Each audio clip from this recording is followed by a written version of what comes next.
നിരോധിത തീവ്രവാദ സംഘടന പോപ്പുലർ ഫ്രണ്ടിന്റെ രാഷ്ട്രീയ മുഖമെന്നറിയപ്പെടുന്ന SDPI യങ് ഡെമോക്രാറ്റ്സ് എന്ന പേരിൽ യുവജന വിഭാഗത്തിന് തുടക്കം കുറിച്ചതിൽ സമൂഹത്തിന്റെ വിവിധ ഇടങ്ങളിൽ നിന്ന് വലിയ ആശങ്ക ഉയരുന്നു.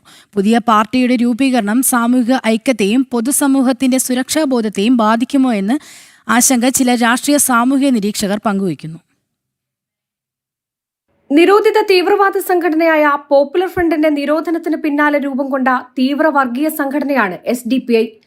SDPI കഴിഞ്ഞ ദിവസമാണ് തങ്ങളുടെ പ്രവർത്തനം വിപുലീകരിക്കുന്നതിന്റെ ഭാഗമായി യങ് ഡെമോക്രാറ്റ്സ് എന്ന പേരിൽ യുവജന വിഭാഗത്തിന് തുടക്കം കുറിച്ചത്. ഇത് വലിയ ആശങ്കയോടെയാണ് പൊതുസമൂഹം നോക്കിക്കാണുന്നത്. നിരോധിത സംഘടനയായ പോപ്പുലർ ഫ്രണ്ടിന്റെ സമാന സ്വഭാവവും ആശയവും പിന്തുടരുന്ന SDPI പ്രവർത്തനം വ്യാപിപ്പിച്ചാൽ സാമൂഹിക ഐക്യത്തെയും പൊതുസമൂഹത്തിന്റെ സുരക്ഷാബോധത്തെയും ബാധിക്കുമോ എന്ന ആശങ്കയാണ് ഉയരുന്നത്. SDPIയുടെ യുവജന വിഭാഗമായ സ്റ്റുഡന്റ് ഡെമോക്രാറ്റിക്സ് ഫണ്ടിന്റെ പ്രവർത്തനങ്ങളും അതിന് ലഭിക്കുന്ന സാമൂഹിക രാഷ്ട്രീയ പ്രതികരണങ്ങളും വരും ദിവസങ്ങളിൽ കൂടുതൽ ചർച്ചയാകാനാണ് സാധ്യത.